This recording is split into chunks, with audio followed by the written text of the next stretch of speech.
नमस्कार, मैं हूं दीपक चौरसिया। आपके अपने शो देश की बहस के साथ हम एक बार फिर से हाजिर हैं। जैसा कि आप जानते हैं, न्यूज नेशन का ये वो मंच है जहां होती है आपके मन की बात। आप जिस मुद्दे को चुनते हैं, हम ना सिर्फ उस मुद्दे को पूरे देश के सामने उठाते हैं, बल्कि इस शो में लोग सीधे देश के सामने अपनी बात भी रखते हैं। आज आपने देश की बहस का जो मुद्दा तय किया है वो है सेक्युलरों के दबाव में दिल्ली दंगों पर किताब क्यों रुकी। इसे 71% लोगों ने वोट देकर देश की बहस का मुद्दा बनाना चाहा है। आज इसी पर होगी देश की बहस। इस चर्चा में मेरे साथ एक बड़ा पैनल शामिल होगा, साथ ही दर्शक भी जुड़ेंगे, यानी आप। तारीखें गवाह है कि किस तरह शाहीन बाग की चिंगारी से दिल्ली में आग लगाई गई, मगर खुद को सेक्युलर कहने वाला खेमा शाहीन बाग पर पर्दा डालने की भरपूर कोशिशों में जुटा रहा। और अब जब दिल्ली दंगों पर किताब लाने की तैयारी शुरू हुई तो उस पर भी अड़ंगा। Delhi riots 2020 the untold story नाम की किताब के विमोचन से ठीक थोड़ी देर पहले पब्लिशर ब्लूम्सबेरी इंडिया ने कहा कि हम किताब नहीं छाप सकते। अंतर्राष्ट्रीय पब्लिशर कंपनी ब्लूम्सबेरी इंडिया का यह भी कहना है कि हमारी कंपनी अभिव्यक्ति की आजादी की पक्की हिमायती है। आपको बता दें कि इससे पहले ब्लूम्सबेरी इंडिया ने शाहीन बाग को ग्लोरीफाई करते हुए, शाहीन बाग को महान आंदोलन बताते हुए एक किताब भी प्रकाशित की। तो सवाल यही है कि क्या राज है जिस पर पर्दादारी की कोशिश है, क्योंकि दिल्ली रॉयट्स 2020 अनटोल्ड स्टोरी इस बात का खुलासा करती है कि किस तरह से सीएए विरोध की आड़ में देश को दंगे में झोंकने की साजिश रची गई। क्या है इन लोगों का पीएफआई और अंतर्राष्ट्रीय संगठनों से कनेक्शन, इसका खुलासा किताब करती है। इसी पर बहस करेंगे, लेकिन उससे पहले देखिए क्या है इस किताब के अंदर और क्या है पूरा विवाद।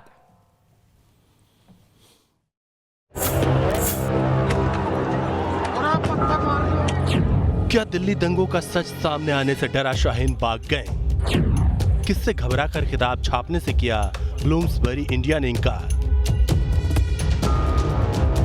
Delhi riots 2020 the untold story, यही वो किताब है जिसे 3 महिला लेखक मोनिका अरोड़ा, प्रेरणा मल्होत्रा और सोनाली चितकर ने अपने ग्राउंड रिसर्च के आधार पर लिखा है। मगर दिल्ली दंगों का सच उजागर करती ये किताब बाजार में दस्तक देती इसे छापने वाले पब्लिशर ब्लूम्सबेरी इंडिया ने ऐन वक्त पर हाथ खड़े कर दिए, जबकि इसी पब्लिशर ने किताब की 100 कॉपी राइटर को पहले ही भेजी थी।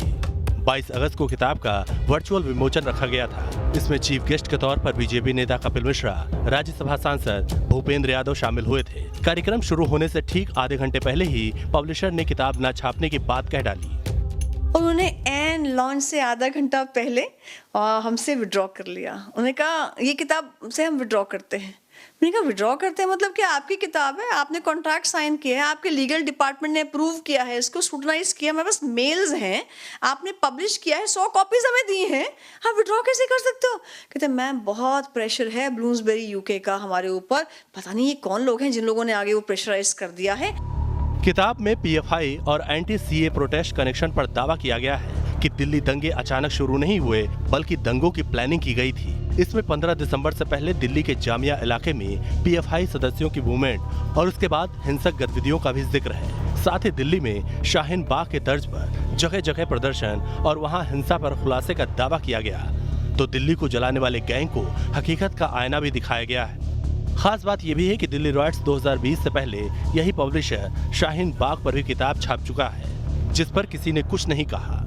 लगता है सेकुलर गैंग किसी एजेंडे के तहत इस किताब को बाजार में आने नहीं देना चाहता। देश की बहस में आज इसी मुद्दे पर चर्चा करने जा रहे हैं कि क्या शाहीन बाग की सच्चाई पर पर्दा डालने की हो रही है कोशिशें, और एक किताब से अभिव्यक्ति की आजादी को खतरा कैसे।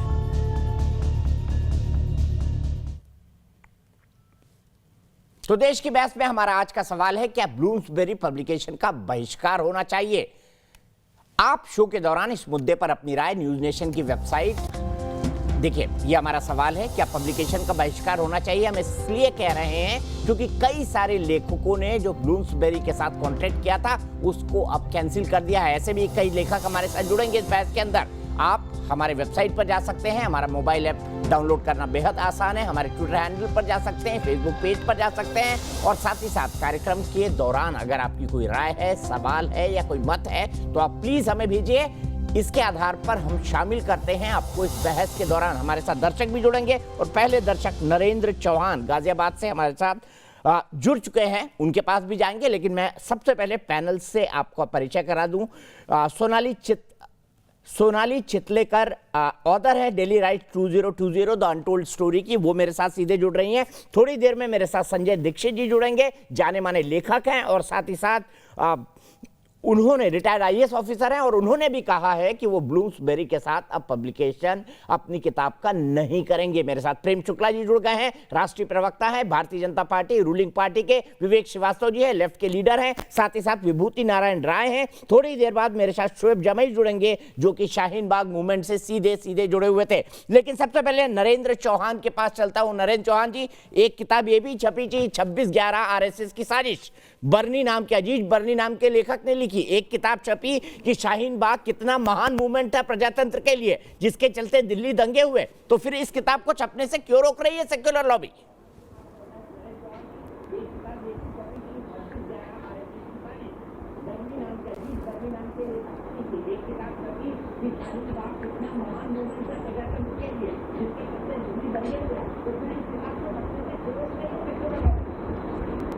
सर आवाज नहीं आ रही बिल्कुल भी।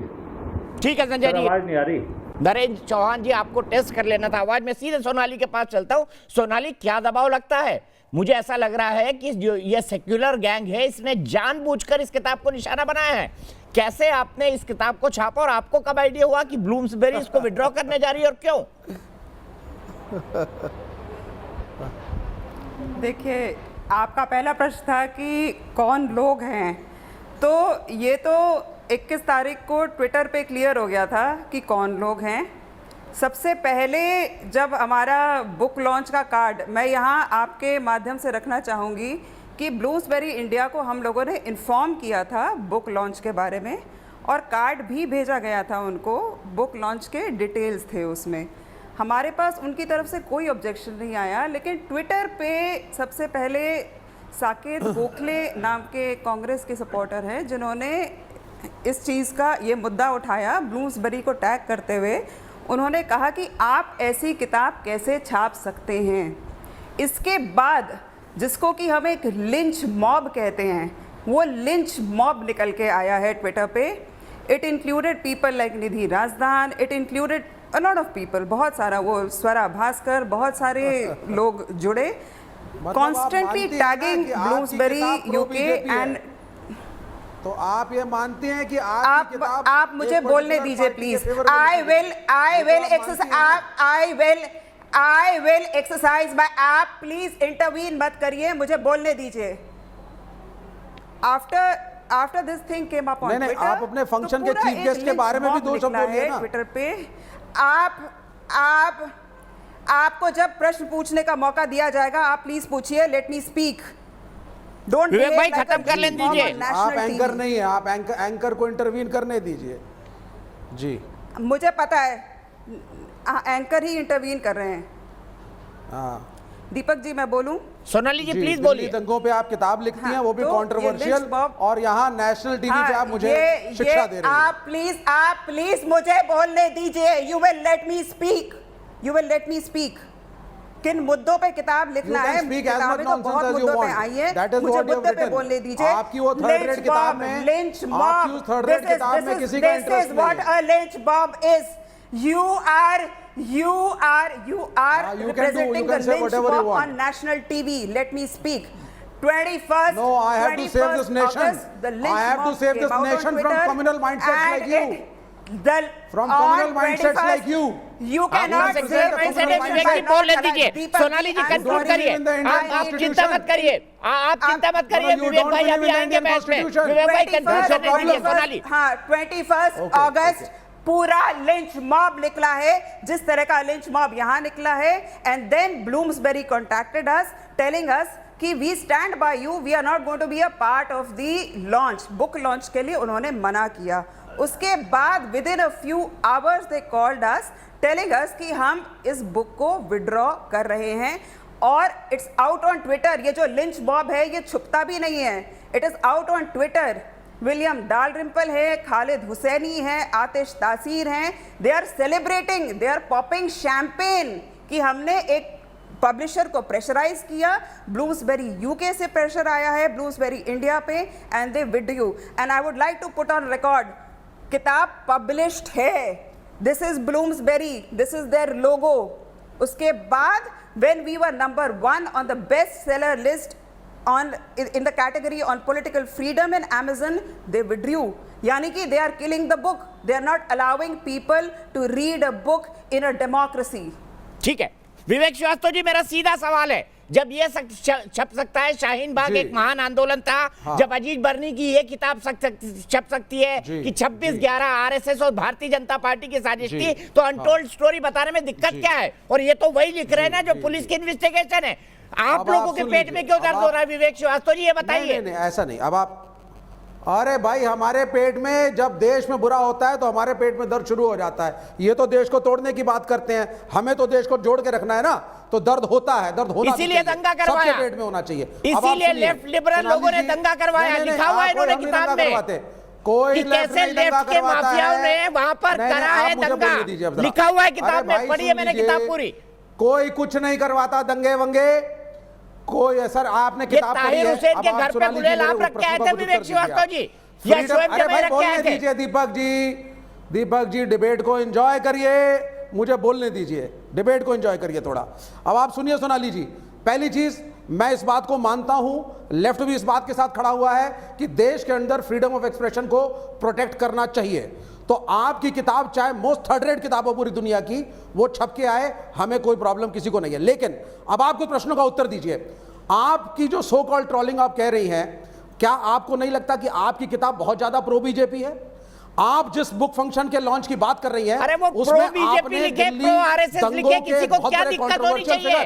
अरे भाई उनको बोलने दीजिए ना, प्रो लेफ्ट एजेंडा छप सकता है, प्रो नक्सल एजेंडा छप सकता है, प्रो जिहाद एजेंडा छप सकता है, तो दिल्ली दंगों की स्टोरी क्यों नहीं छप सकती? आप सोनाली हैं क्या?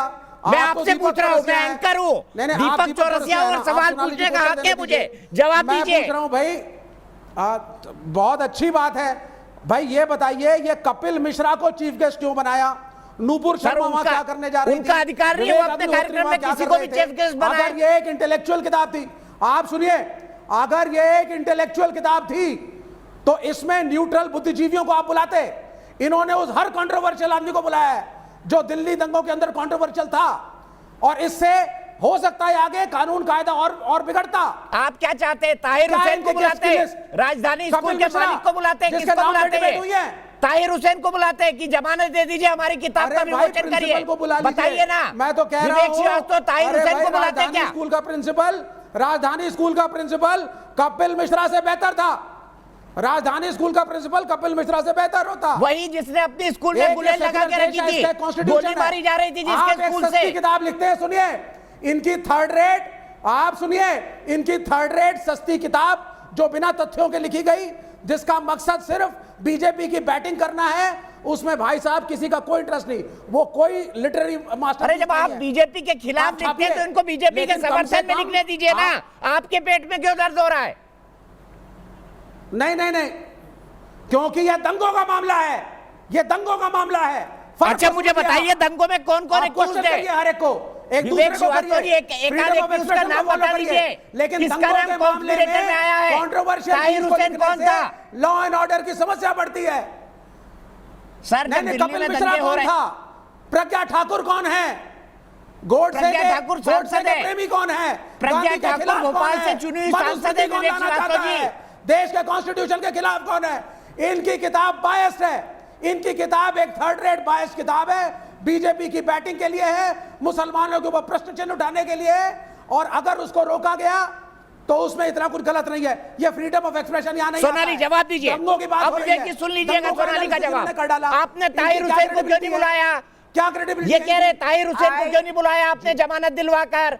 आपने राजधानी स्कूल के मालिक को क्यों नहीं बुलवाया जिसने अपनी छत पे गुलेल बांधी थी? कंट्रोवर्शियल है कि नहीं? आपको सेक्युलर दंगा करवाने वालों को बुलवाना था, आपने कम्युनल लोगों को क्यों बुलाया? सोनाली जी जवाब दीजिए। चीफ गेस्ट आपको नहीं मिला? दीपक जी ये चुप हो तो मैं जवाब दूं। आपने कहा कि ये थर्ड रेट किताब है, बिना पढ़े आपने कहा कि ये थर्ड रेट किताब है। पूरे नेशनल टेलीविजन पे पूरी देश की जनता देख रही है कि किस तरह का बायस है आपके अंदर। किताब आपने पढ़ी नहीं, किताब को आपने थर्ड रेट कह दिया। मैं यहाँ नेशनल टीवी पे कह रही हूँ that this is a book based on thorough ground research. आप चुप रहिए, आप चुप रहिए, आप मुझे बोलने दीजिए, मैं बोलूंगी। आई विल आंसर योर क्वेश्चन। आप सुनिए, कपिल मिश्रा पे आप लोगों ने, कपिल मिश्रा पे आप लोगों ने, दीपक जी इनका ऑडियो कम करिए आप। विवेक श्रीवास्तव जी प्लीज इनको कंक्लूड करने दीजिए। अराउंड आप लोगों ने कपिल मिश्रा के अराउंड इन लोगों ने एक नैरेटिव खड़ा किया है and I and my team appropriates the academic freedom to question any narrative in this country. करने के लिए हम क्वेश्चन करेंगे। यस, आप लोग वी डोंट, जितने भी लोग, this is no, I will answer this. यदि आप लिंच मॉब की तरह चीखना बंद करें तो I can answer you, absolutely not, absolutely not. We spoke to both communities. Sonali ji please Hindi में, सोनाली जी प्लीज हिंदी में, बोलने दीजिए प्लीज, उनकी आवाज मत दबाइए, आपने पूरी बात कही है। सोनाली जी, हम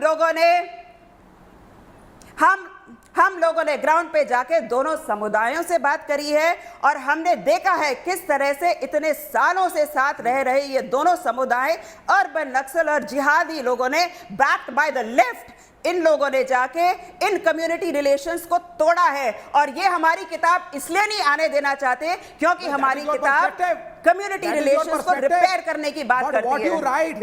it is ground research, it is ground research. Share से रिक्वेस्ट करूंगा, बुक की कॉपी मुझे भिजवा दीजिए, असाइनमेंट पर है प्लीज। आपका ग्राउंड रिसर्च हमने जमीनी सच दिखाया है। हम आपके रिसर्च की क्या क्रेडिबिलिटी है? आपके रिसर्च की क्या क्रेडिबिलिटी है? अरे सर, ये बीजेपी की बैटिंग कर रहे हैं, चलिए ये सत्ताधारी पार्टी की बैटिंग तो कर रहे हैं। आप तो ताहिर हुसैन की बैटिंग करते हैं, आप राजधानी स्कूल के मालिक की बैटिंग करते हैं, आप शाहीन बाग से जिन लोगों ने दंगा फैलाया उनकी बैटिंग करते हैं, आप शर्जील इमाम जैसे लोगों की बैटिंग करते हैं जो असद को काटने की बात करते हैं। जो धर्म के नाम को देश बांटे, मैं उसके खिलाफ हूं। आप किसके नाम पर बांट रहे हैं? मैं सेक्युलर हूं, अगर कोई इस्लामिक टेररिज्म की बात करेगा मैं उसके खिलाफ हूं। सर, इस्लामिक टेररिज्म इस दुनिया की हकीकत है। विवेक श्रीवास्तव जी आंखें खोल लीजिए। इस्लाम के नाम पे धर्म को बांटने की बात करेगा, अरे अगर आपको चैन से सोना है तो जाग जाइए। मैं सेक्युलर विवेक श्रीवास्तव जी, चैन से सोना है तो जाग जाइए। इस देश का नागरिक मानता हूं, संविधान को मानता हूं।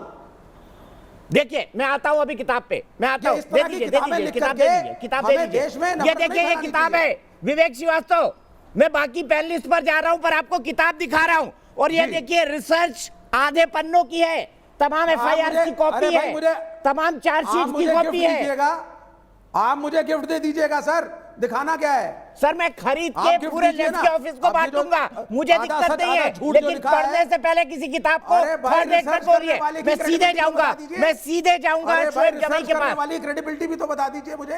प्रेम शुक्ला जी, शोएब भाई के पास जाऊं उससे पहले प्रेम शुक्ला जी मुझे बताइए, संजय दीक्षित जी भी जुड़ गए हैं जिन्होंने ब्लूम्सबेरी को कहा है कि अब मैं ब्लूम्सबेरी से किताबें नहीं छपाऊंगा। प्रेम शुक्ला जी, इस किताब को लेकर सेक्युलर गैंग के पेट में दर्द क्यों हो रहा है? जी देखिए, सेक्युलर गैंग का संकट ये है कि सच सुन नहीं सकते। इनको अजीज बर्नी का झूठ का पुलिंदा ये पढ़ाएंगे। तमाम जो साम्यवादी इतिहासकारों ने झूठ का पुलिंदा लिखा उसको आपके पाठ्यक्रम में ये घुसाएंगे। ये दुनिया भर के जो है वो रॉन्ग नैरेटिव चलाएंगे। लेकिन अगर सत्य सामने आ जाएगा तो जैसे सूर्य के प्रकाश पड़ते ही उलूक वृंद जो है वो कोलाहल करने लगता है, उसी तरह से कोलाहल मचाएंगे। क्यों कोलाहल मचा रहे भाई? अगर आपको लगता है कि सोनाली चितलकर जी की माइथोलॉजी को नहीं मानता, आपको लगता है कि आपके दृष्टि में, नहीं कृपा करके देखिए दीपक जी देखिए, ऑडियो लिंचिंग नहीं होनी चाहिए। या तो मैं सबके बीच में मैं भी बोलना शुरू करता हूँ। अभी विवेक श्रीवास्तव बोलेंगे, मैं जोर जोर से चिल्लाऊंगा और इस चिल्लाहट से आपको क्या हासिल होगा? फिर हो जाएगी बहस। तो कृपा करके ऑडियो लिंचिंग ना करें। आपने सोनाली जी का ऑडियो लिंचिंग किया, आप जो है कृपा करके विवेक श्रीवास्तव जी अपने सदविवेक का प्रयोग करते हुए दूसरों के बीच में अनावश्यक टोका टाकी ना करें। आप यहाँ पर एंकर हैं, वो एंकर सवाल पूछ लेंगे, उसका उत्तर मिल जाएगा। अगर आप जो है कपिल मिश्रा को विवादास्पद कहते हैं तो जो 6 से 8 करोड़ लोगों के नरसंहार का प्रतिनिधित्व करने वाले साम्यवादी हैं वो भी विवादास्पद है। फिर विवेक श्रीवास्तव को बहस में नहीं बुलाना चाहिए, फिर आपको विभूति नारायण राय जी के पुस्तकों को प्रतिबंधित कर देना चाहिए, क्योंकि वो भी साम्यवादी तो गरीब के लिए लड़े सर जी। जिस विचारधारा ने साम्यवादी तो गरीब के लिए लड़ा, साम्यवादी कम्युनिस्ट मजदूर के लिए लड़ा, साम्यवादी किसान के लिए लड़ा। माओ ने फिर लिंचिंग करने लगे। प्रेम शुक्ला जी, मैं सीधे विभूति जी के पास जाता हूँ। विभूति जी, आपने हाशिमपुरा पे किताब लिखी, इतने खुलासे किए, मुझे ये बताइए कि इस पुस्तक से दिक्कत क्यों होनी चाहिए?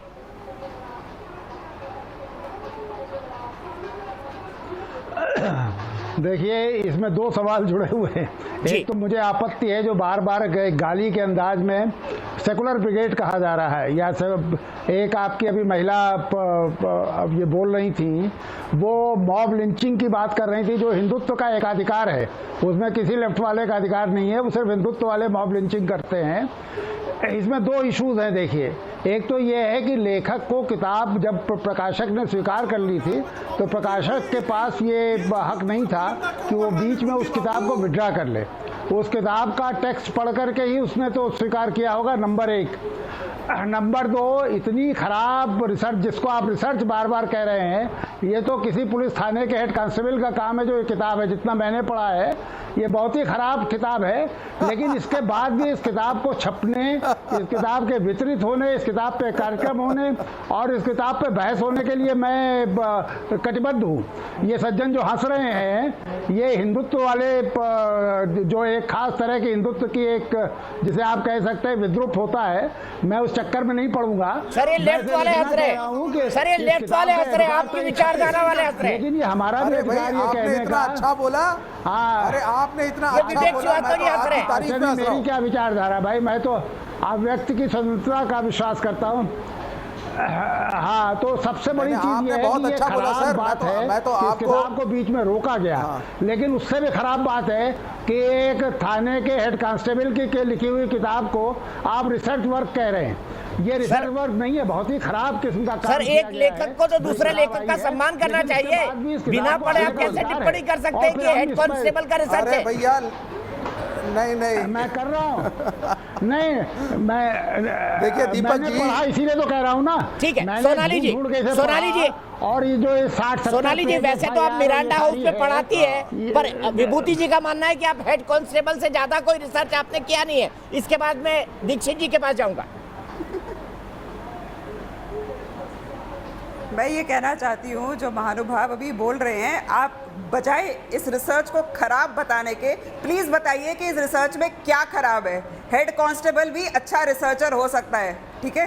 यू प्लीज टेल मी कि इस किताब में रिसर्च में क्या फ्लॉज हैं, वो मैं डिस्कस करने को तैयार हूँ। मैं ये नहीं कहती कि हमारी टीम ने हाँ अब हेड कांस्टेबल की क्वालिफिकेशन वाले को प्रिंसिपल बना लीजिए। आपसे भी यही उम्मीद, आपसे अब हेड कांस्टेबल वाले के अंडर ही पीएचडी कर लीजिए। मत बनिए, समझे ना। आप ये बताइए, आप मुझे ये बताइए कि इस रिसर्च में क्या खराब है, ठीक है। रिसर्च की स्पेलिंग बता दीजिए पहले। बताइए विवेक श्रीवास्तव जी, रिसर्च की स्पेलिंग बता दीजिए। रिसर्च की स्पेलिंग बता दीजिए। वैसे अभी एक पब्लिक टॉयलेट बन रहा है चाइना में, मुसलमानों की मस्जिद। मैंने सुना है कि वहाँ पब्लिक टॉयलेट बना है उधर मुसलमानों के इलाके में, मस्जिद को गिरा के। आप सुनिए, इस किताब को लिखने वालों की कोई क्रेडिबिलिटी नहीं है, ना इनको सब्जेक्ट का नॉलेज है, सिर्फ प्रसिद्धि और फेम के लिए किताब को लिखा और कंट्रोवर्शियल फिगर्स को बुला करके प्रसिद्धि और फेम के लिए लिखी जाती है। उसको ये लॉन्च कर रहे थे। किताब इसीलिए लिखी जाती है जी नहीं सर, अगर रिसर्च है तो सत्य के लिए लिखी जाती है, सत्य के लिए लिखी जाती है। तो यहाँ सत्य को धूमिल करके बीजेपी की बैटिंग के लिए लिखा गया। अरे सर, आप लेफ्ट की बैटिंग करते हैं, अगर वो बीजेपी की करते हैं तो लोकतंत्र में कहाँ लिखा है कि कोई आदमी बीजेपी की बैटिंग नहीं कर सकता है? कहाँ लिखा है संविधान में कि बीजेपी की बैटिंग बना है? भाई आप बीजेपी की बैटिंग करिए, बीजेपी की बैटिंग नहीं करिए किताब में। मत बनाइए, आप बीजेपी की रोड बैटिंग करिए, आप बीजेपी की रोड बैटिंग करिए, आप बीजेपी के मेंबर बनिए, आप नरेंद्र मोदी जी का पोस्टर लेके दिन भर घूमिए, कोई प्रॉब्लम नहीं। आपकी बात नहीं कर रहा, मैं किसी की बात कर रहा हूं, कोई भी हो, लेकिन दंगों जैसे सेंसिटिव मामले में एक थर्ड रेट रिसर्च लेकर के सिर्फ फेमस होने के लिए दंगे को टॉपिक बना करके अंट बंट लिखना, कंट्रोवर्शियल फिगर को लॉन्च में सर आपने पढ़ा है अंट बंट कैसे कह रहे हैं? मैं कुछ फ्रेजेस पढ़ के सुनाऊं आपको? ये बोल दिया ना आपके मैं कुछ पैनलिस्ट ने, फ्रेजेस बोल पढ़ दिया, के सुनाऊं पढ़ के आपको? भी बोल दिया, दुनिया बोल रही है।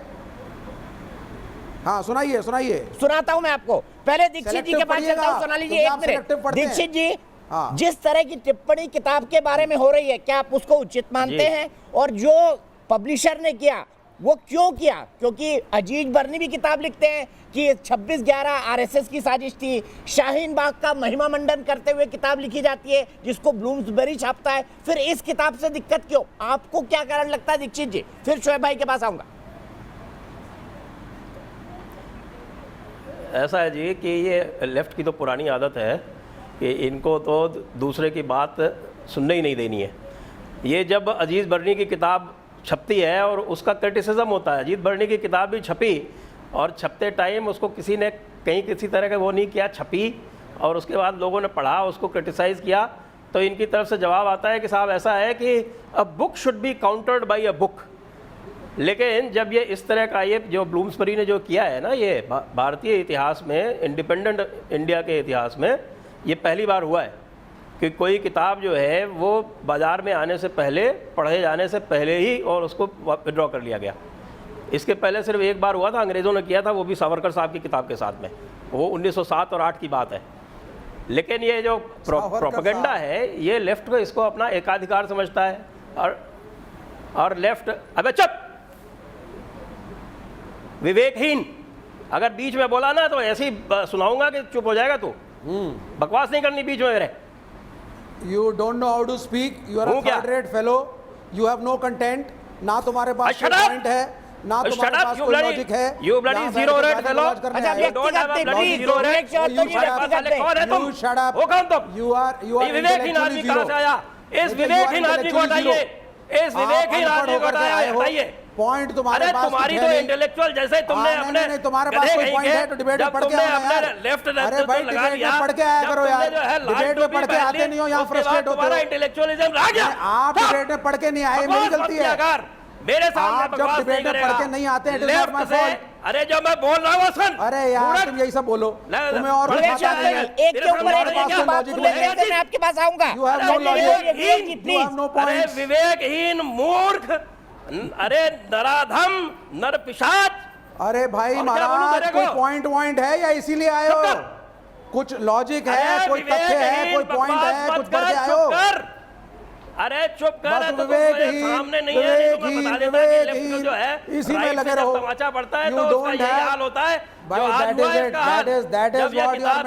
किताब जो है उससे आपके पास कोई पॉइंट नहीं है श्रीमान जी। 15,000 कॉपी बिक गई तो तुम्हारे सबके फूंक निकल गए। बकवास नहीं करने की, मेरे सामने बकवास नहीं करने की। और अरे तो किसी की कोई भूख नहीं लगी, विद्वान होता ये है, दंगे कराने बंद कर दो। से कभी मिला नहीं है हेड कांस्टेबल, भैया तुम हेड कांस्टेबल के नीचे पीएचडी करो। कोई भी हेड कांस्टेबल तेरे से तो अकलमंद नहीं है, मैं गारंटी के साथ कह सकता हूँ, मैं गारंटी के साथ कह सकता हूँ। नहीं बिल्कुल ठीक कहा, तुम ऐसा करना, हेड कांस्टेबल को वाइस चांसलर बना लो। भारत की यूनिवर्सिटीज का वाइस चांसलर अब हेड कांस्टेबल की क्वालिफिकेशन वाला ही बनेगा। मोदी राज में यही एक्सपेक्टेड है। अरे यार you don't know anything about education, you forget it. तेरी क्या क्वालिफिकेशन है? अच्छा मैं आगे बढ़ता हूं, एक मिनट शोएब भाई के पास चलता हूं। शोएब भाई जी, दीक्षित जी, विवेक भाई थोड़ा सही है, शोएब भाई के पास चलता हूं। शोएब भाई आप भी रिसर्च कर रहे हैं मुझे लग रहा है। मुझे ये बताइए, जब शाहीन बाग का महिमा मंडन किया जा सकता है तो दिल्ली दंगों की सच्चाई क्यों नहीं बनाई जा सकती? और मैं पहले दिन से कह रहा था, जिस दिन शाहीन बाग में मुझे मारा गया, कि एक दिन ये देश को जलाएगा शाहीन बाग का मॉडल, और वही हुआ फाइनली।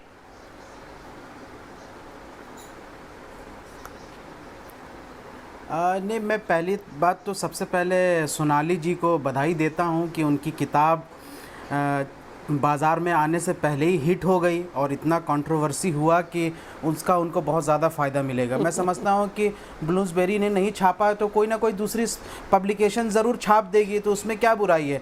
लेकिन हाँ, अभी पूर्व डीजीपी साहब जो कि उत्तर प्रदेश के डीजीपी रहे, मैं उनका सम्मान करता हूँ, वो जो अभी बातें कह रहे थे, चूँकि एक पुलिस के बड़े आला अधिकारी, जब उन्होंने कहा कि भाई वो दंगों के लिए और ये दंगों करने का एक अधिकार तो ये इन्हीं सब पार्टियों को है या बीजेपी, तो मुझे लगा कि हाँ, एक पुलिस अधिकारी भी इस बात को मानता है तो ये सत्यापित हो जाती है। कहते हैं ना कि प्रत्यक्ष को प्रमाण की जरूरत क्या। ताहिर हुसैन आरएसएस की कौन सी शाखा में जाता था, कहां पे उसने दंगा करना सीखा?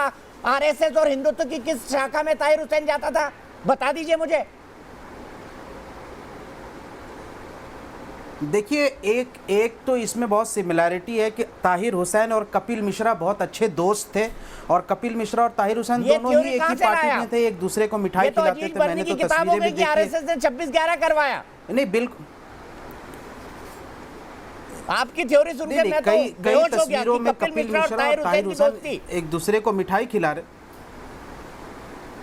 एक ही पार्टी में थे ना, आम आदमी पार्टी में थे, आपको भी पता है।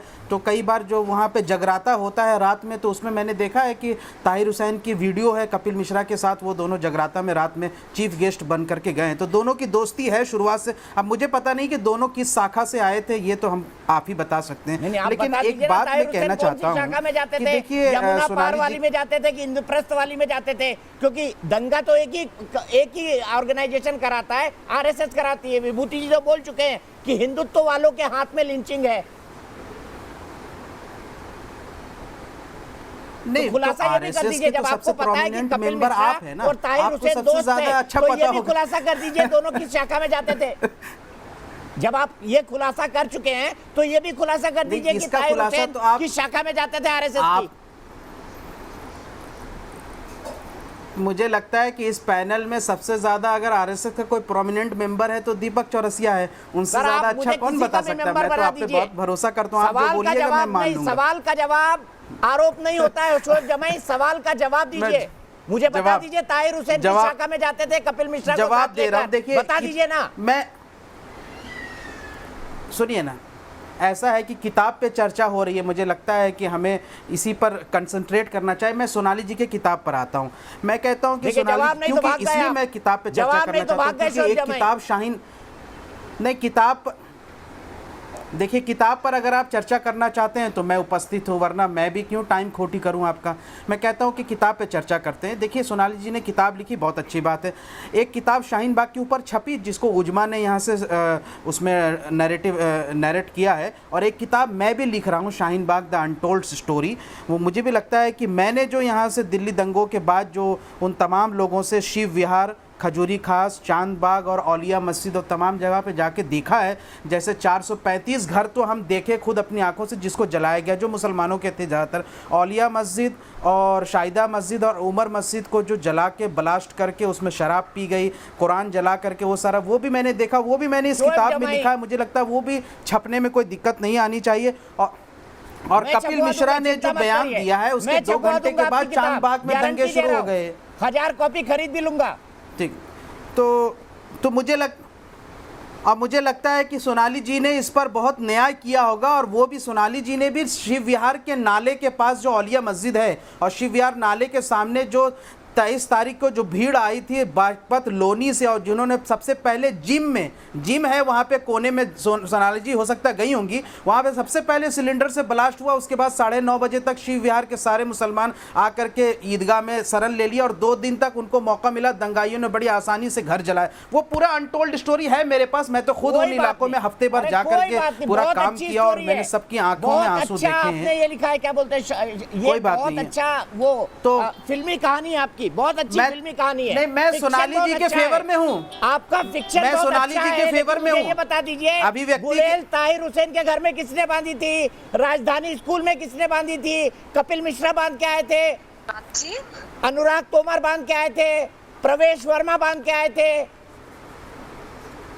ये भी बता दीजिए।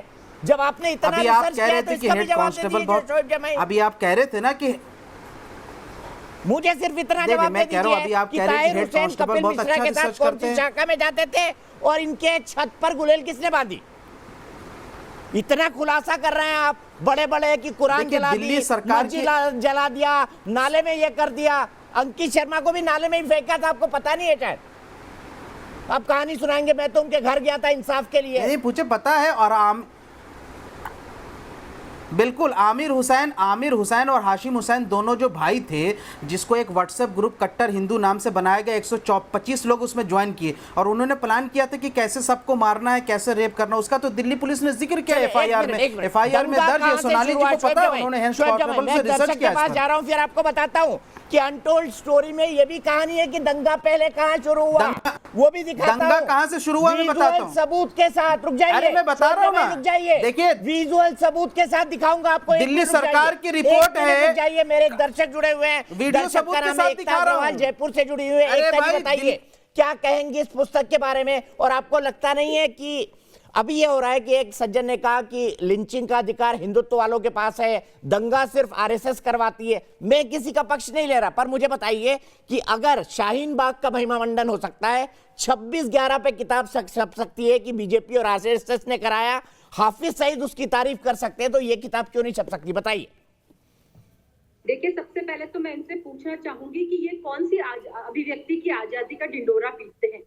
ये अभिव्यक्ति की आजादी के नाम पे दोहरी नीति क्यों अपनाते हैं? जब हिंदू धर्म के देवी देवताओं के अभद्र चित्र प्रकाशित होते हैं तो ये अभिव्यक्ति की आजादी का ढिंडोरा पीटते हुए उनके समर्थन में जा खड़े होते हैं। ये वो लोग हैं जो हिंदू धर्म के विरोध में समर्थन में जा खड़े होते हैं। ये वो लोग हैं, ये वो कम्युनिस्ट हैं, जब भारत के टुकड़े होंगे इंशाअल्लाह के नारे लगते हैं तो अभिव्यक्ति की आजादी का ढिंडोरा पीटते हुए उनके समर्थन में खड़े होते हैं। और सबसे बड़ी बात मैं ये पूछना चाहूंगी कि ये कौन से स्कॉलर है, कौन सी इनके पास ऐसी दैविक शक्तियां हैं कि जो किताब पहले ही अभी बाजार में नहीं है, जिनके जो प्रकाशित नहीं हुए, लोगों के द्वारा पढ़ी नहीं गई है, उसके बारे में ये कैसे कह सकते हैं कि ये बीजेपी के द्वारा प्रकाशित पुस्तक है, ये अभिव्यक्ति की आजादी को खत्म करती है? तो मैं इनसे पूछना चाहूंगी कि इनकी ऐसी कौन सी दोहरी नीति है जो आजादी की अभिव्यक्ति को अलग अलग मायनों में रखती है? ठीक है, आप रुकिए एकता जी, विभूति जी से इसका जवाब लेता हूं। विभूति जी, एकता जी हमारी दर्शक है जयपुर से, आपके सामने सवाल उठा रही है। आपने इस मुद्दे पे बोला था, मैं चाहता हूं कि एकता जी हमारे साथ जुड़ी हैं, आप जवाब दे दीजिए।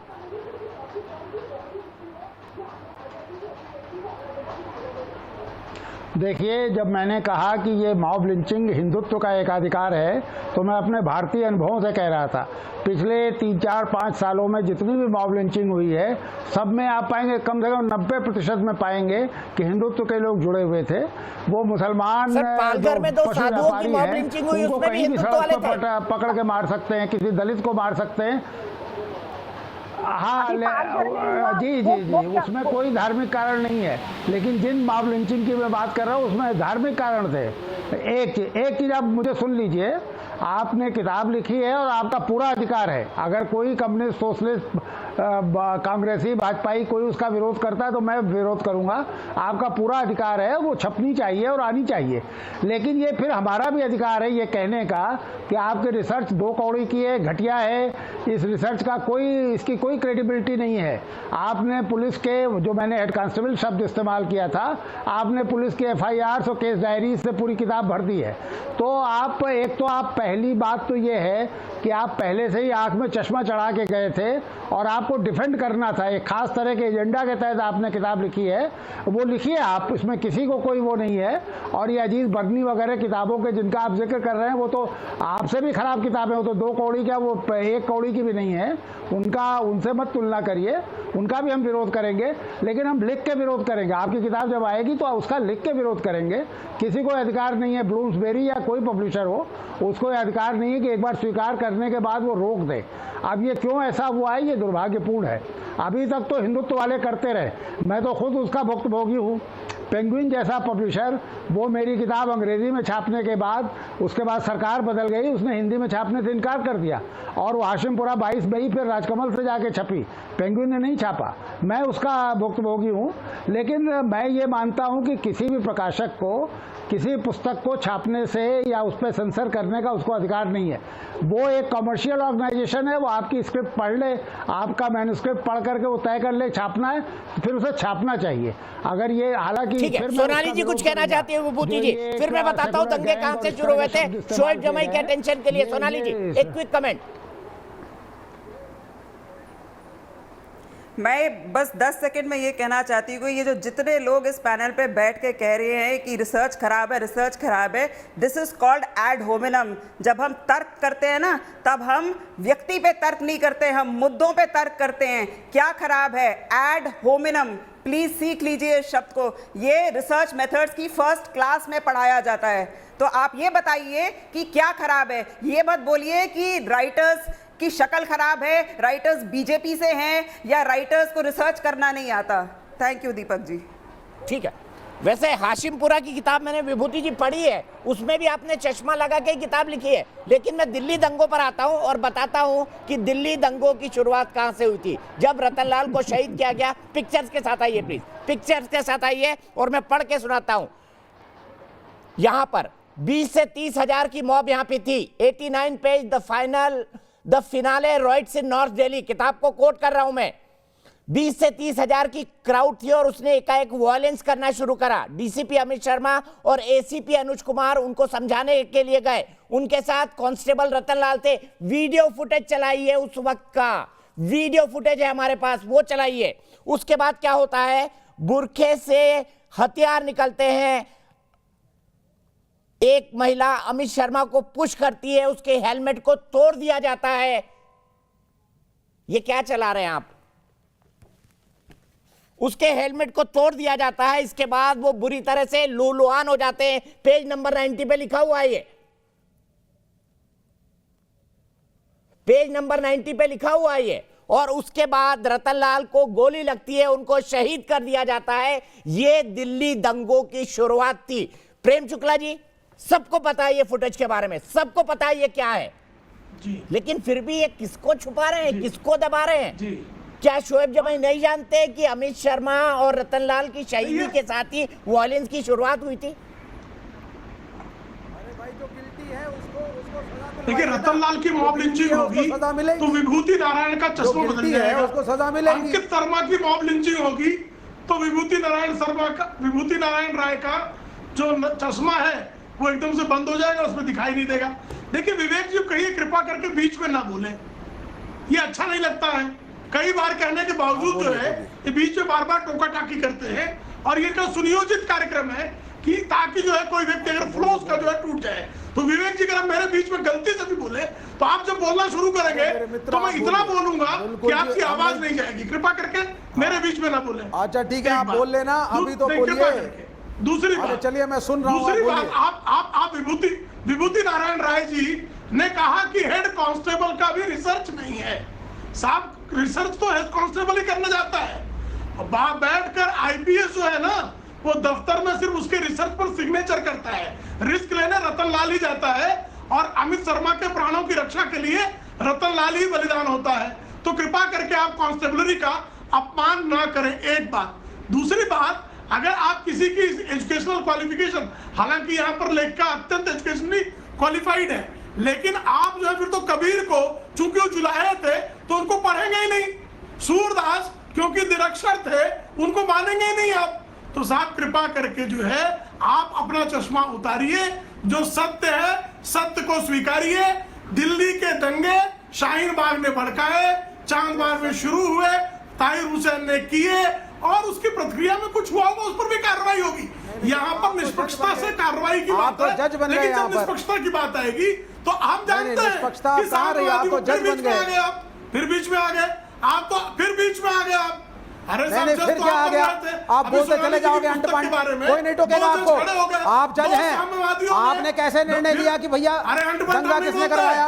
अंट पंट हम नहीं बोलते, आप जो है शंट जंट खंड और क्या अंट पंटी बोल रहे हो आप बताइए मुझे। दीपक जी, अरे सुनिए महाराज, दीपक जी, पूरी दिल्ली जानती है कि होम मिनिस्टर कोऑर्डिनेट करते हैं दिल्ली। तो बहस का बहिष्कार करना प्रारंभ होगा यदि अगर यही हरकत रही दीपक जी। अरे शुक्ला जी, मेरे प्रश्न का उत्तर दीजिए, मेरे प्रश्न का उत्तर दीजिए शुक्ला जी। दिल्ली पुलिस बायस रही है।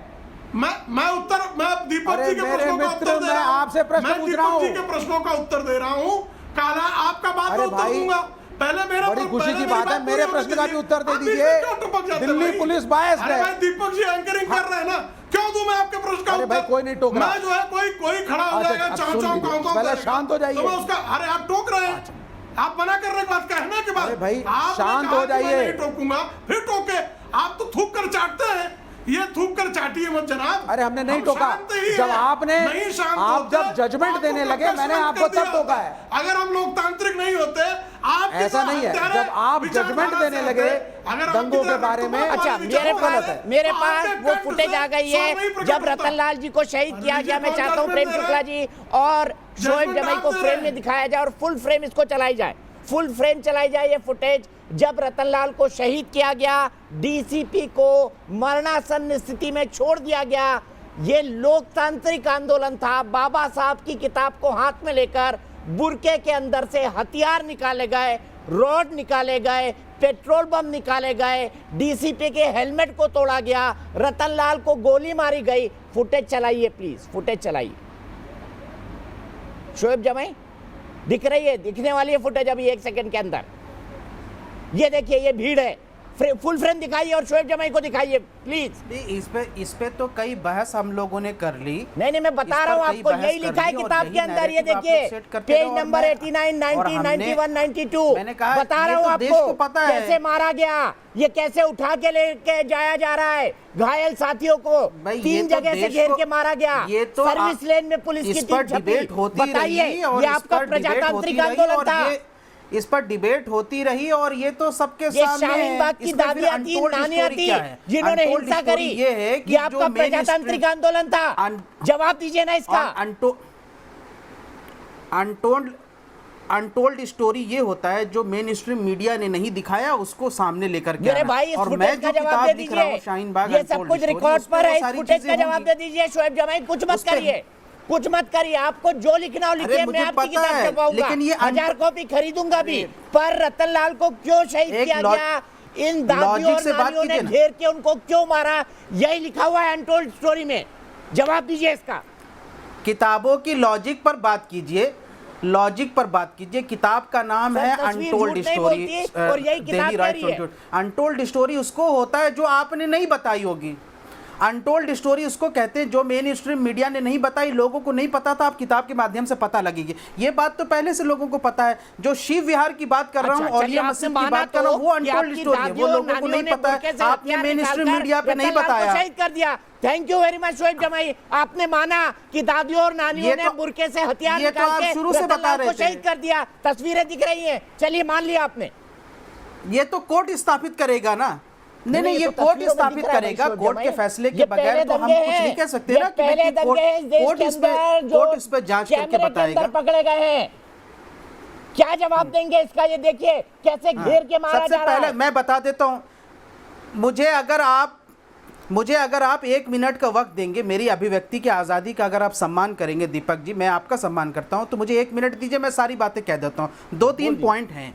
पहला पॉइंट ये है कि दिल्ली दंगों की शुरुआत, जहां तक मेरी रिसर्च है और हमने दिल्ली अल्पसंख्यक आयोग की रिपोर्ट भी पढ़ी, उसमें यह बताया गया कि जब कपिल मिश्रा ने 23 तारीख को जो भाषण दिया है, वही रिपोर्ट ना जिसमें जाकिर नाइक को महान आदमी बता रहे थे और ये कहा जा रहा था कि गल्फ कंट्री भारतीय मुसलमानों को बचाने के लिए आए, उसी रिपोर्ट की बात कर रहे हैं ना आप। अभिव्यक्ति की आज़ादी का गला घोट रहे हैं। अभिव्यक्ति की आज़ादी में कम से कम एक मुस्लिम पैनलिस्ट को 1 मिनट तो देना चाहिए। हम जानते हैं कि हम माइनॉरिटीज़ में हैं, हम तादाद कम है, लेकिन बोलना तो देना चाहिए ना। आने दीजिए, देखिए अभिव्यक्ति की आज़ादी का गला मत घोटिए। मैं 3 पॉइंट अपनी बात रखूंगा, फिर आप मुझे मत मौका दीजिए। बोलिए सुनिए। देखिए, पहली बात तो यह है कि कपिल मिश्रा ने जो बयान उस दिन दिया, जो वहाँ पे डीसीपी के सामने, सबके सामने जो वो बात कही, उसके 3 घंटे के अंदर ही चांद बाग में दंगे शुरू हो गए थे, जब चांद बाग की उस मस्जिद को जलाई गई थी जो सबसे वो बिल्कुल चौराहे पर थी। ये बात यहाँ से हमारी रिसर्च में भी और जो यहाँ से रिपोर्ट आई उसमें भी ये बात साबित हो गई। वो 23 तारीख के दिन थी। दूसरी बात यह है कि कपिल मिश्रा का आप महिमा मंडन करिए, सोनाली जी करें, कोई बात नहीं। आप तो हाफिज़ सईद को भी बुला लीजिए चीफ गेस्ट में, मुझे कोई दिक्कत नहीं। लेकिन ये बात देश को मालूम होना चाहिए कि कपिल मिश्रा जब आम आदमी पार्टी में थे तो दिल्ली विधानसभा के अंदर उन्होंने मोदी जी के खिलाफ जितने अपशब्द कहे थे, जितना घटिया इल्ज़ाम लगाया था एक लड़की के स्नूपिंग चार्जेस का, उससे ज़्यादा घटिया इल्ज़ाम किसी ने मोदी जी के ऊपर आज तक नहीं लगाया। ये तो दुनिया जानती है। तीसरा पॉइंट बात करके ख़त्म करता हूँ। तीसरा पॉइंट ये है कि आप कहते हैं कि हम देश के संविधान और कोर्ट को मानते हैं। देखिए, तबलीग जमात के बारे में मैं कह रहा था ना कि इसको स्केप गोट, बलि का बकरा बनाया गया, ये सारे छुपाने के लिए। देखिए, बॉम्बे हाई कोर्ट ने साफ तौर पर कह दिया, मेरे सामने बॉम्बे हाई कोर्ट की ये सारी रिपोर्ट है, ये जजमेंट है, जिसमें बॉम्बे हाई कोर्ट कहती है कि सरकार की नाकामियों को कोरोना काल में छुपाने के लिए मुसलमानों यानी तबलीग जमात को बलि का बकरा बनाया गया। अब इनको जो डैमेज होगा उसकी भरपाई कौन करेगा? मीडिया पे उसने बहुत जबरदस्त टिप्पणी की और आप लोगों से कहा है कि आप लोगों ने जानबूझकर इनको टारगेट किया,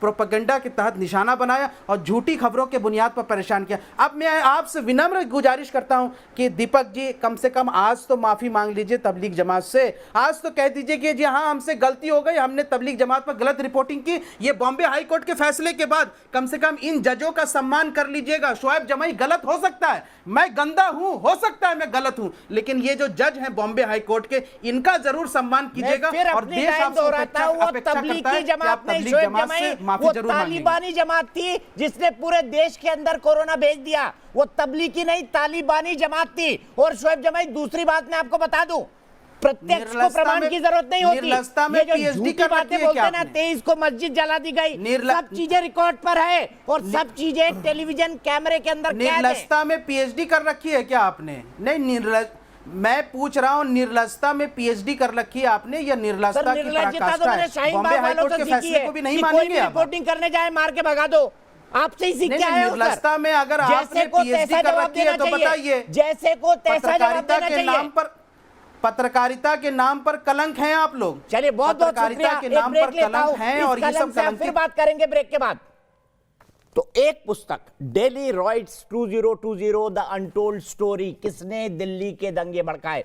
पहले दिन से मैं कह रहा था शाहीन बाग की आग देश को जलाएगी और वही हुआ। इसी पर हम बहस कर रहे हैं कि इस किताब से किसको दिक्कत, क्यों सेक्युलर गैंग इस किताब को, ब्लूम्सबेरी, लंदन को, यूके को प्रेशर डालकर इस किताब का पब्लिशन रुकवाया है। मेरे साथ कई सारे खास मेहमान हैं। मेरे साथ जाने माने लेखक और एक्स-IAS ऑफिसर संजय दीक्षित जी हैं। मेरे साथ सोनाली चितलेकर जी हैं जो daily riots 2020 the untold story की ऑथर हैं। शोएब जमाई साहब हैं जो कि प्रेसिडेंट है इंडियन मुस्लिम फाउंडेशन के, मुस्लिम पैनलिस्ट हैं। विवेक श्रीवास्तव जी हैं जो कि लेफ्ट के लीडर हैं। मेरे साथ थोड़ी ही देर में दिख रही है मुझे प्रेरणा मल्होत्रा जी जो इसकी दूसरी लेखिका है। 3 लोगों ने लिखा है, मोनिका अरोड़ा जी, प्रेरणा मल्होत्रा जी और सोनाली जी ने इस पुस्तक को। मेरे साथ प्रेम शुक्ला जी है, नेशनल स्पोक्स पर्सन है भारतीय जनता पार्टी के। और इस पूरे पैनल के साथ मैं सबसे पहले चलना चाहता हूं जनार्दन जौनपुरिया जी के पास जो कि बिजनेसमैन है। जनार्दन जी, मैं आपसे जानना चाहता हूं, आप मेरे साथ जौनपुर से जुड़े हैं, मुझे ये बताइए कि क्यों दिक्कत हो रही है इस किताब से लोगों को? इस किताब से दिक्कत मुझे सबसे ज्यादा शोएब जमाई को हो रही है, मुझे ऐसा लग रहा है। इसका रीजन ये है कि शाहीन बाग में जो हुआ और जो दिल्ली के दंगों में हुआ, कहीं ना कहीं इनको इनका कनेक्शन मुझे लगता है कि शोएब जमाई का है। क्यों दर्द होता है आपको? क्यों आप ऐसे शब्दों का प्रयोग करते हैं कि नीचता की हद एक पत्रकार ने पार कर दी? जब तबलीगी जमात वाले स्वयं मूत्र को बोतल में भर के पार फेंकते हैं, डॉक्टरों के ऊपर, बहन बेटियों के ऊपर फप्ती करते हैं, शोएब जमाई तो क्या आपको नीचता की हद नजर नहीं आती है? जब शाहीन बाग में कैमरा लेके जाते हैं तो आपको नीचता की हद पार दिखती है। स्पष्ट रूप से इस किताब से यदि कोई नंगा होगा, कोई बेकुल सामने आएगा, तो शोएब जमाई जैसे तमाम आदमी हैं जो इस किताब को लिखने के खिलाफ है, जिनकी धड़कनें रुकी हुई है इस किताब के आने से। दीपक जी, ठीक है। शोएब जमाई, आपके ऊपर सीधे आरोप है, बताइए। नहीं, मुझे लगता है ये मेरे बहुत बड़े फ़ैन हैं और मेरे बहुत चाहने वाले हैं, मैं इनका सम्मान करता हूं। मैं समझता हूं कि मैं तो सबसे ज़्यादा चाहता हूं कि ये किताब आए। ये किताब आएगी तभी तो हम इसके काउंटर में दूसरा किताब भेजेंगे। मैं शोएब जमाई जी दिन भूल गए। देखिए, ये मैं आपसे बहस तो नहीं कर सकता सर। आपने उठाया कि तबलीगी जमात, आपको ये क्यों नहीं दिखा कि डॉक्टर के ऊपर मूत्र बोतल में भर के फेंकने वाले तबलीगी जमात के थे, बहन बेटियों के ऊपर भक्ति करने वाले तबलीगी जमात के थे। और एक दीपक चौरसिया जब आपसे बात करता है तो आपको नीचता की हद पार दिखती है। किताब आने से आपके पेट में दर्द क्यों है? बताइए शोएब जमाई जी। बे इनका हो गया तो इनका ऑडियो बंद कर दीजिए। मैं अब हर किसी से बहस नहीं करूंगा। हमारे आप इनका सवाल सुनिए, आप जवाब सुनिए। बंद करो शोएब जमाई जी, बताइए। हाँ तो आप बंद कर दीजिए, क्योंकि आपको सवालों का जवाब से भागते हैं आप, इसलिए सबका ऑडियो बंद करवाने की बात करते हैं आप। भाई जवाब सुनिए ना, जवाब सुनिए। देखिए, पहली बात तो ये है कि शाहीन बाग का जो हम आंदोलन कर रहे थे उसका एक बहुत अहम फैसला आ गया है। दैनिक भास्कर की रिपोर्ट थी, अभी 2 दिन पहले मैं पढ़ रहा था कि जिस एनपीआर को लेकर हम मांग कर रहे हैं कि 2010 का एनपीआर फॉर्मेट हो, उसको सरकार ने चुपके चुपके कर दिया है। अरे भाई शांत रहिए ना। आंदोलन वो होता है जहाँ पे मीडिया को पूरी आजादी होती है जाने की। आंदोलन वो होता है जहाँ पे एक आदमी जाकर सवाल कर सके। आप मीडिया को एक बात, कौन जाहिल आदमी को बुलाते हो यार? आंदोलन नहीं। शोएब जी, जबान को लगाम दीजिए। अरे भाई सुनिए, आप जबान को लगाम अरे दीजिए। शोएब भाई हमारे सम्मानित दर्शक है वो। सुनिए सुनिए, देश की बहस है, ये इकलौता बहस का शो है जहाँ पे हमारे अरे तो सर सम्मान से सुनिए ना, तो सम्मान से सुनिए सर। मैं भी आपका सम्मान कर रहा हूँ, आप सम्मान से सुन लीजिए, मैं जवाब दे रहा हूँ। देखिए, पहली बात तो है कि शाहीन बाग आंदोलन की जो हमारी सबसे एक अहम मांग थी कि एनपीआर को पुराने 2010 के फॉर्मेट पर किया जाए, सरकार ने वो बातें मांग ली है।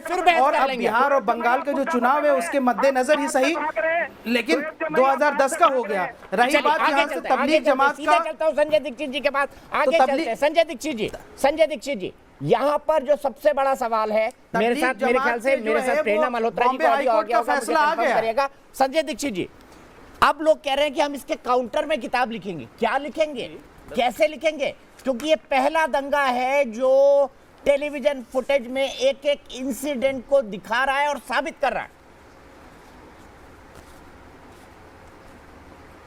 काउंटर में किताब लिखें, ये तो इनका हक है। काउंटर में किताब लिखने में किसी को कोई दिक्कत नहीं है। यही तो मैं कह रहा था ना कि जब ये आपके आरएसएस की साजिश वाली किताब जब लिखी थी बर्नी ने, तब उसके काउंटर में यही कहा गया था कि साहब आपको अगर इस किताब से कोई तकलीफ़ है तो इसके काउंटर में किताब लिखें। हम भी यही कह रहे हैं, आपको अगर इससे कोई तकलीफ़ थी तो किताब को छप जाने देते, उसके काउंटर में किताब लिखते। बल्कि आपने ये किया कि आपने प्रेशर डाला ब्लूम्सबेरी इंडिया पे, और किताब विड्रॉ कराई। और किताब विड्रॉ कराई वो भी ऐसे आश्चर्यजनक। ये कौन बोला बीच में? शोएब जमाई बोले। ये वही जाहिल है क्या? उन्होंने आपकी बात का समर्थन किया दीक्षित जी।